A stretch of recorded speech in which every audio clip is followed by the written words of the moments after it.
सबको बहुत बहुत आभार, बहुत बहुत धन्यवाद जन्म शताब्दी पुस्तक माला श्रृंखला को इतना प्रेम देने के लिए। आज हम नई पुस्तक शुरू करने जा रहे हैं। पुस्तक 22, शूद्रता छोड़े महानता के पथ पर चले। गुरुदेव के ये प्रवचन पढ़ना ही मानो जीवन का सबसे परम सौभाग्य हो गया है और आप लोग की वजह से ही ये पढ़े जा रहे हैं। एक कमिटमेंट हो गया है जीवन में कि हाँ ये करना है और इससे किसी और को भी लाभ मिल रहा है, तो इससे ज़्यादा सौभाग्य कुछ नहीं हो सकता। तो परम पूज्य गुरुदेव वंदना माता जी को अनंत आभार। एक गायत्री मंत्र के साथ इस पुस्तक का स्वाध्याय शुरू करते हैं। ओम भूर्भुवः स्वाहा तत्सवितुर्वरेण्यं भर्गो देवस्य धीमहि धियो यो नः प्रचोदयात्। जैसा कि हर पुस्तक की शुरुआत में हम बार बार अपने आप को रिमाइंडर देते हैं कि माँ हमसे क्या कह रही है। तो माँ कह रही है, यह पुस्तक आदिशक्ति माँ गायत्री की कृपा से आपके पास आई है, अर्थात ये ऑडियो माँ गायत्री की कृपा से हमारे पास आया है। इसे पवित्र स्थान पर रखें, परिवार में सबको सुनाएं, पढ़ाएं, मुख्य अंशों को नोट करें, उन्हें अपने आचरण में ढालें। ऑडियो को सुनकर आगे अन्य व्यक्ति पात्रों को दे दें, ताकि ज्ञान का आलोक जन जन के जीवन को प्रकाशित करता चले, दीप से दीप जलता चले। आप भी समाज में कुछ ऑडियो बांटें जिन्होंने आपके जीवन में परिवर्तन लाया है। गुरुदेव क्या कह रहे हैं? शुद्धता क्या होती है? शुद्धता स्वार्थ की बात है, अगर गुरुदेव की भाषा में से समझेंगे। लेकिन अगर हम मोटा मोटा समझें तो गुरुदेव कह रहे हैं कि संकीर्ण सोच से बाहर आ जाओ, मुझे क्या चाहिए, मेरा क्या है, उससे बाहर आ जाओ और समष्टि की ओर चलो, परमार्थ की ओर अपने को फोकस कर लो और अधिकारों से कर्तव्य की ओर मुख चले चलो, तो यात्रा आसान हो जाएगी और महानता अपने आप आ जाएगी। महानता के पथ पर चलना आसान नहीं है, पर वो स्वतः आने लगेगी। तो गुरुदेव लिख रहे हैं, मित्रों, हम में से प्रत्येक परिजन को कुछ मान्यताएं अपने मन में गहरी उतरनी चाहिए। एक यह है कि जिस समय में हम और आप जीवित रह रहे हैं, यह एक विशेष समय है। यह युग परिवर्तन की वेला है। इसमें युग बदल रहा है। जिस तरह प्रातःकाल का समय विशेष महत्वपूर्ण समय होता है, इससे हर आदमी सामान्य काम न करके विशेष काम करता है। अध्ययन से लेकर भजन तक के उच्च स्तरीय कार्य इसमें किए जाते हैं, क्योंकि प्रातःकालीन समय अत्यधिक महत्वपूर्ण माना जाता है। यह समय भी इसी तरह का है। यह संध्या काल है। इसमें युग बदल रहा है। इस विशेष संध्या काल को हम विशेष कर्तव्यों के लिए सुरक्षित रखें। हम में से प्रत्येक साधक को यह मानकर चलना चाहिए कि हमारा व्यक्तित्व विशेष है। हमको भगवान ने किसी विशेष काम के लिए भेजा है। कीड़े मकोड़े और दूसरे सामान्य प्राणियों की तरह पेट भरने के लिए और औलाद पैदा करने के लिए हम इस दुनिया में नहीं आए। मनुष्य में से बहुत से नर पामर और नर कीटक हैं जिनके जीवन का कोई लेखा जोखा नहीं। पेट भरने और औलाद पैदा करने के अलावा दूसरा कोई काम वे कर न सके। लेकिन कुछ विशेष व्यक्तियों के ऊपर भगवान विशेष विश्वास करते हैं और यह मान करके भेजते हैं कि यह हमारे भी कुछ काम आ सकते हैं। केवल अपने ही गोरख धंधे में नहीं फंसे रहेंगे। युग निर्माण परिवार के हर व्यक्ति को अपने बारे में ऐसी ही मान्यता बनानी चाहिए। युग निर्माणी परिवार के हर व्यक्ति को अपने बारे में ऐसी ही मान्यता बनानी चाहिए कि हमें आपको भगवान ने विशेष काम के लिए भेजा है। यह कोई विशेष समय है और हम में से हर आदमी को यह अनुभव करना चाहिए कि हम कोई विशेष उत्तरदायित्व लेकर आए हैं। समय को बदलने का उत्तरदायित्व, युग की आवश्यकताओं को पूरा करने का उत्तरदायित्व हमारे कंधों पर है। अगर इन 3 बातों पर आप विश्वास कर सकें तो आपकी प्रगति का दौर खुल सकता है और आप महामानवों के रास्ते पर चल सकते हैं, जो कि इस युग निर्माण परिवार का उद्देश्य है। आप इस पर सफलतापूर्वक चल सकते हैं। कितना इंपॉर्टेंट पैराग्राफ है। इसमें पैराग्राफ में गुरुदेव ने डिवाइड कर दिया। गुरुदेव ने क्या कहा कि अगर संधि काल में जन्म हुआ है, अगर हमारा इस एरा में जन्म हुआ है, तो हम कुछ विशेष लेकर आए हैं। तो सबसे पहले तो सेल्फ कॉन्फिडेंस को रेस कर लीजिए। अगर हमारे मन में एक क्षण के लिए भी विचार आ रहा है कि हमारा कोई अस्तित्व ही नहीं है, हम पता नहीं क्यों आए हैं इस धरा पे, हमारा जीवन बोझ है, अगर इस तरह की सोच हमारे मन में है तो उसको निकाल कर बाहर फेंक दीजिए। क्योंकि वो सोच के आप उसको मैनिफेस्ट कर रहे हैं, पर भगवान ने वैसा भेजा नहीं था। क्योंकि सुबह अमृत वर्षा होती है, इसलिए प्रातः काल का जो सूर्योदय होता है बड़ा अच्छा माना जाता है कि सुबह 3 बजे से उठकर ब्रह्म मुहूर्त में उठकर अमृत वर्षा का लाभ ले लें और अमृत वर्षा में जो कुछ तत्व हैं उनको ग्रहण कर लें। ऐसे ही संधि काल का पूरा समय अमृत वर्षा का है और इस संधि काल में सतयुग तो आना ही है, युग निर्माण तो होकर ही रहना है। लेकिन कुछ श्रेष्ठ आत्माओं को धरती पर भेजा गया है ताकि हम भगवान के कार्य में हाथ बटा सके। हमें केवल श्रेय देने के लिए, करने वाली सत्ता वही है, वो हमको श्रेय देना चाहते हैं। तो उसके लिए सबसे पहले तो हम अपने मन में ये मान ले कि हम संसार के सबसे महत्वपूर्ण व्यक्ति हैं और कुछ तो हम में ऐसा है जिस प्रतिभा को निखार कर हम इस समाज को कंट्रीब्यूट कर सकते हैं, पहला। उसके बाद जब ये बात समझ में आ जाएगी तो फिर चिंतन मनन, उपासना साधना के माध्यम से चिंतन मनन कि भगवान ने मुझे क्या क्या दे के भेजा है, कुछ तो ऐसा है, मैं अपने जीवन को ऐसे व्यर्थ नहीं जाने दे सकता, कोई तो ऐसा हम कार्य कर सकते हैं। कार्य बड़ा या छोटा नहीं है, यहाँ पर गिलहरी का अपना एक रोल प्ले था, यहाँ पे इंटेंशन मैटर करती है।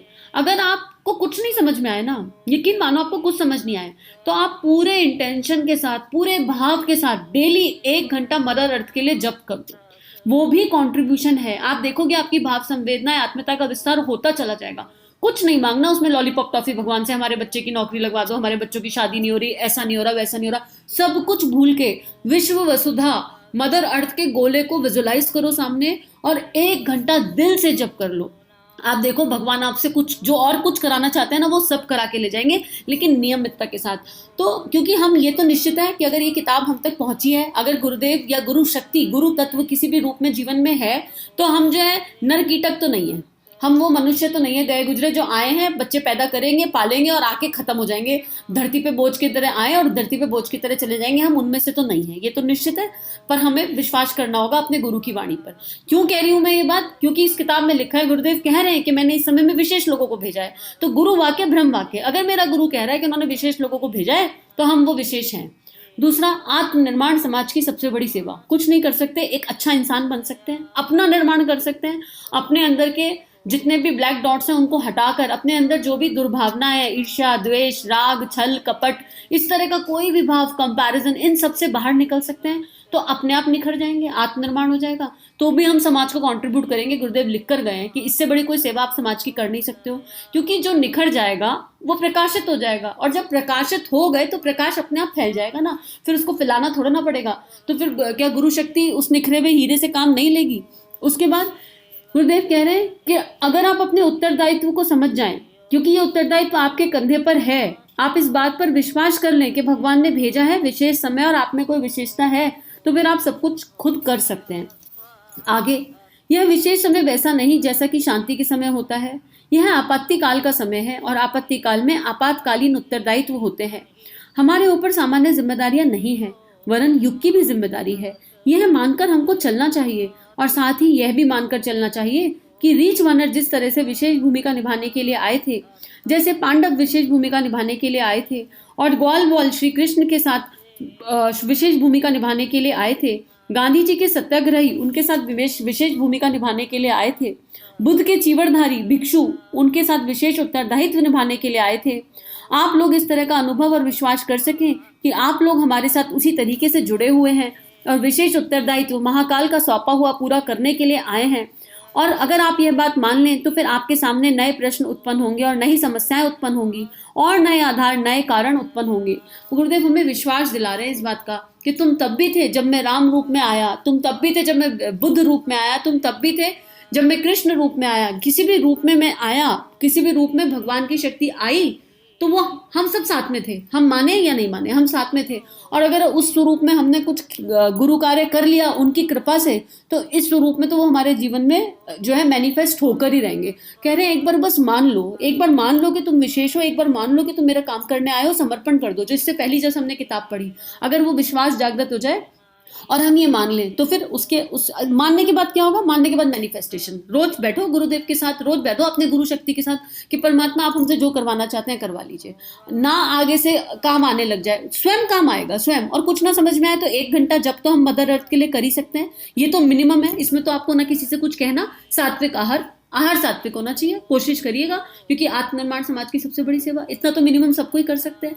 तो उसके बाद अपने आप आपको दिखने लगेगा कि हमारे अंदर क्या प्रतिभा है, प्रतिभा का जागरण भी हो जाएगा अपने आप, क्योंकि प्रतिभा उस परमात्मा की ही दी हुई है, उसका दिया हुआ उसके खेत में बोना है। जब अपना कुछ है ही नहीं तो बस उसके लिए पहली वाली बुक नंबर 21 अगर जीवन में मैनिफेस्ट हो जाए तो बाकी सब कुछ अपने आप मैनिफेस्ट होने लगेगा। यही बात गुरुदेव यहाँ समझा रहे हैं। एक पैराग्राफ और पढ़ लेते हैं। इसके लिए आपको जो पहला कदम बढ़ाना पड़ेगा वह यह है कि आपको अपनी परिस्थितियों में हेरफेर करना पड़ेगा। जिस तरह से सामान्य मनुष्य जीते हैं उस तरह से आप जीने से इनकार कर दें और यह कहें हम तो विशेष व्यक्ति और महामानवों के तरीके से जिएंगे। जब मात्र पेट ही भरना है तो गंदे तरीके से क्यों, श्रेष्ठ तरीके से क्यों ना भरे? पेट के अलावा और जो कोई कार्य कर सकते हैं उसे क्यों ना करें? जब यह प्रश्न आपके सामने ज्वलंत रूप से आ खड़ा हो, तब यह आवश्यकता आपको अनुभव होगी कि हम अपनी मनः स्थिति में हेरफेर कर डालें, अपनी मनः स्थिति को बदल डालें और लौकिक आकर्षणों की अपेक्षा यह देखें कि इनमें भटकते रहने की अपेक्षा, मृत तृष्णा में भटकते रहने की अपेक्षा भगवान का पल्ला पकड़ लेना ज्यादा लाभदायक है। भगवान का पल्ला पकड़ लेना ज्यादा लाभदायक है। भगवान का पल्ला पकड़ लेना ज्यादा लाभदायक है। अभी तो हमने मूवी चले जाएं, ये खा लें, वो खा लें, सुबह उठ नहीं रहे, कोई डिसिप्लिन नहीं है लाइफ में, कहीं पर भी कुछ भी नहीं है, क्या कर रहे हैं दिन भर नहीं पता, ऑफिस गए, खाया पिया, पैसा आया, सैलरी आई, उड़ा दी, खत्म, बच्चों के लिए जोड़ लिया, परिवार के लिए जोड़ लिया, इसके अलावा हम कुछ सोच ही नहीं पाते, इसके ऊपर कोई और थॉट जाता ही नहीं। गुरुदेव कह रहे हैं वो सब तरीके बदल दो जीने के। कहाँ से बदलना? फिजिकल उसमें नहीं बदलने की कोई जरूरत, पहले अपनी इंटेंशंस को बदल दो। भगवान का पल्ला पकड़कर उनके साथ बैठ जाएं, उपासना का कर्म सही तरीके से कर लें, कारण शरीर जागृत होने लगेगा तो विचार अपने आप श्रेष्ठतम हो जाएंगे। विचार श्रेष्ठतम होंगे तो कर्म अपने आप बनने लगेंगे। मेरे हर कर्म के पीछे का मूल कारण मेरा इष्ट हो, मेरा भगवान हो, मेरा परमात्मा हो, तो अपने आप सारी चीजें होने लगेंगी। तो गुरुदेव यहाँ यही बात कह रहे हैं कि अब अपने चिंतन के तरीके को बदल दो। जो अगर अब तक सामान्य जीवन जी रहे थे तो कोई बात नहीं, पर अब देखो कि मुझे दिन भर में 2 घंटे निकालने हैं गुरु कार्य के लिए, कोई श्रेष्ठ कार्य करना है, कुछ तो करना है। चाहे हम पेड़ पौधे लगाने जाएं, चाहे हम लोगों को, इसको छोटा मत मानना, ये भी एक कार्य है कि आपको ये ऑडियो अच्छा लगा, आप 4 लोगों में दे आओ, आपने कोई बुक पढ़ी, आप 4 लोगों में घर घर जाकर बांट कर आओ। केवल इतना भी कुछ अगर ये भी समझ नहीं आ रहा तो रोज अपने फोन बुक उठा लो, आप रोज अपनी फोन बुक में से एक इंसान को फोन करना है और उसको गायत्री मंत्र करने के लिए मोटिवेट करना है। ये भी गुरु कार्य है। कुछ मत बोलो उसको बोलो बस भाई रोज 15 मिनट उगते हुए सूर्य का प्रकाश, उसका ध्यान करते हुए गुरु कार्य करना है, उसका ध्यान करते हुए गायत्री मंत्र करना है। पर ये सब हम कब कर पाएंगे? मान लो आपने अपने जीवन में एक मंत्र ना जपा और आप लोगों को बोलने चले जाओ तो नहीं होगा। हमें जो किसी से करवाना होता है वो हमारे जीवन में मैनिफेस्ट होना चाहिए पहले। तो जो जिस चीज में हम स्थित हैं एज एन इंस्ट्रूमेंट, जब हम उसमें स्थित हो गए अनासक्त भाव से, अहंकार रहित होकर, तो जब हम वो बात किसी को बोलते हैं तो उसके आत्मा को, उसके कारण शरीर को, उसकी भावनाओं को स्पर्श करती है। तो अगर आपके जीवन में नहीं है तो पहले आप खुद स्थित हो जाओ, साल भर लग के जप करो और उसके बाद आप देखोगे कि आपको केवल कहना पड़ेगा और कहते ही सामने वाला सुन लेगा। केवल अगर हम इतना भी कर दें, जीवन काल में 100 लोगों को गायत्री मंत्र के जप से जोड़ दें या उनके इष्ट मंत्र के जप से, या उनका जो भी उनका इष्ट मंत्र जप है, उगते हुए सूर्य के प्रकाश के साथ आप अपने इष्ट मंत्र का जप करो, उपासना करो, श्रेष्ठ भावनाओं को धारण करने के लिए, श्रेष्ठ विचारों को धारण करने के लिए। इतना भी कर दें तो ये भी गुरु कार्य है। कार्य कोई छोटा बड़ा नहीं होता, बस कुछ करने की लगन मन में होनी चाहिए। ये पता होना चाहिए कि मेरे पास कुछ तो भगवान ने मुझे देकर भेजा है, मुझे वो करना है। तो यही बात गुरुदेव कह रहे हैं। भगवान का सहयोगी बन जाना बहुत लाभदायक है। संसार का इतिहास बताता है कि भगवान का पल्ला पकड़ने वाले, भगवान को अपना सहयोगी बनाने वाले कभी घाटे में नहीं रहे। अगर इस बात पर विश्वास कर सके तो जानना चाहिए कि हमने एक बहुत बड़ा प्रकाश पा लिया। ऊंचा उठने की मनः स्थिति बदलना और सांसारिकता का पल्ला पकड़े रहने की अपेक्षा भगवान की शरण में जाना आवश्यक है। यही हमारा दूसरा कदम होना चाहिए। कितने 2 श्रेष्ठ कदम बताए गुरुदेव ने। बस आज हम समझ जाएं कि अब शरणागति हो जाएगी तो सब कुछ अपने आप हो जाएगा। इसी के साथ आज का स्वाध्याय समाप्त करते हैं। हम सभी का जीवन गुरु तत्व के सूक्ष्म संरक्षण में मंगलमय है। हमारे YouTube चैनल को सब्सक्राइब कीजिए और बेल आइकन पर क्लिक कीजिए ताकि आने वाली सभी वीडियो की नोटिफिकेशन आपको मिलती रहे। आप सभी को बहुत बहुत थैंक यू।